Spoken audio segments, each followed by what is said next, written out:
bagaimana karamnya, rahimnya daripada cucu baginda Nabi besar Muhammad sallallahu alaihi wasallam, Sayyidina Ali Zainal Abidin radhiyallahu anhu warḍaha. Itu dikisahkan setiap beliau pergi ke pasar itu dicaci dimaki oleh para orang-orang yang ada di pasar.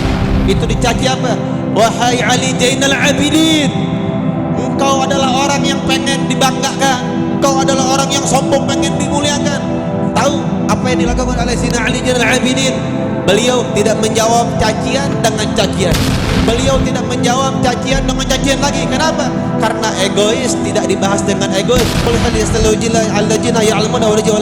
Apakah sama orang yang mengetahui dengan orang yang tidak mengetahui? Apakah sama orang yang jahil dengan orang yang alim?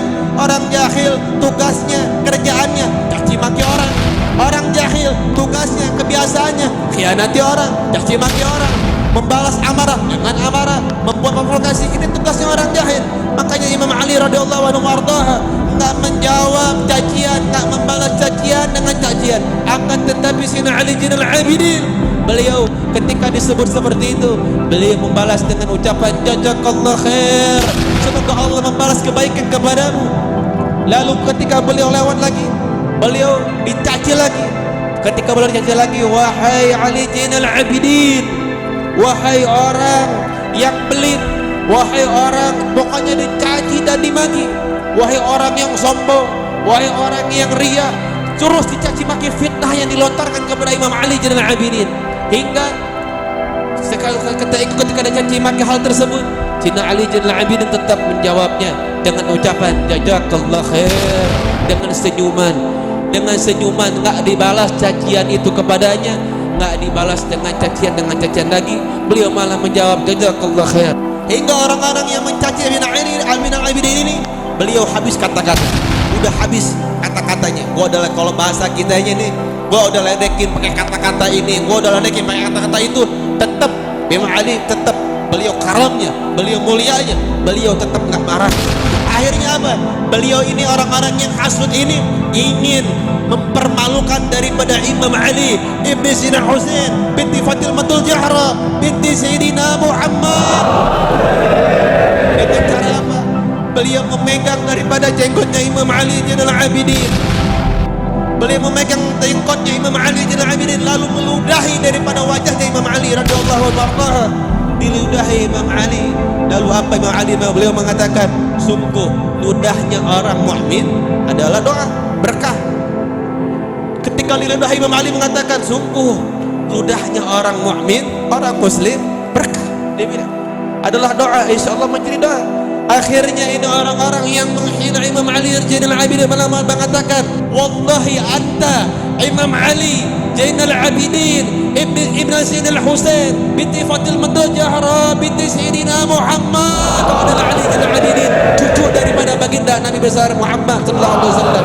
Itu dikatakan, diriwayatkan bahwasanya anak daripada Imam Ali itu Muhammadul Bagir, itu masih kecil. Itu Imam Muhammad lagi anak Sayyidina Ali Zainal Abidin mengatakan, wahai Abi, kenapa kau tidak balas orang-orang yang mencacimu, mencaci makimu?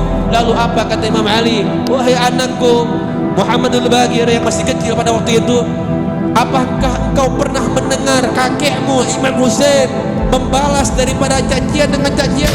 Apakah kau pernah mendengar Imam Hasan pun demikian? Apakah kau pernah mendengar kakekmu pernah mengajarkan hal untuk mencaci maki orang? Tidak wahai ayah. Bagaimana dengan kakekmu Imam Husain, ayah daripada Sayyidina Ali Zainal Abidin? Ketika itu Sayyidina Husain, ketika beliau di Karbala, itu dikisahkan dalam sakaratul mautnya, menjelang sakaratul maut, beliau menangis. Lalu dikatakan oleh anaknya Sayyidina Zainab, "Hei ayah, kenapa engkau menangis?" Lalu beliau mengatakan, "Aku menangis, aku rindu karena aku menangis karena Kamis bahagia." Kenapa? Karena sebentar lagi, besok maksudnya, aku akan buka puasa bersama Sayyidina wa Maulana Muhammad. Aku menangis karena besok kita akan berkumpul bersama Nabi Muhammad, mempersiapkan di Karbala itu dalam riwayat menempuh daripada musim penuh panas karena akan menempuh jalan untuk berbuka puasa bersama Nabi Muhammad sallallahu alaihi wasallam. Lalu saat itu beliau menangis lagi. Tadi menangis yang bergembira, ini menangis lagi. Beliau menangis, "Wahai ayahku, kenapa engkau menangis? Dan kenapa kau menangis dan terus menangis? Aku khawatir di saat aku wafat, Allah tidak memaafkan kepada orang yang mencaci makiku selama aku hidup. Aku khawatir orang yang telah mencaciku, Allah yang telah mencaci maki aku khawatir Allah tidak memberikan ampun kepadanya. Inilah cucu baginda Nabi besar Muhammad SAW kan, sampai Imam Husain beliau menangis khawatir takut yang mencaci makinya nggak dapat maaf dari Allah. Beda dengan kita, kalau kita numpain orang, caci maki orang, mudah-mudahan Allah Subhanahu wa taala berikan kita rahmat wal maghfirah.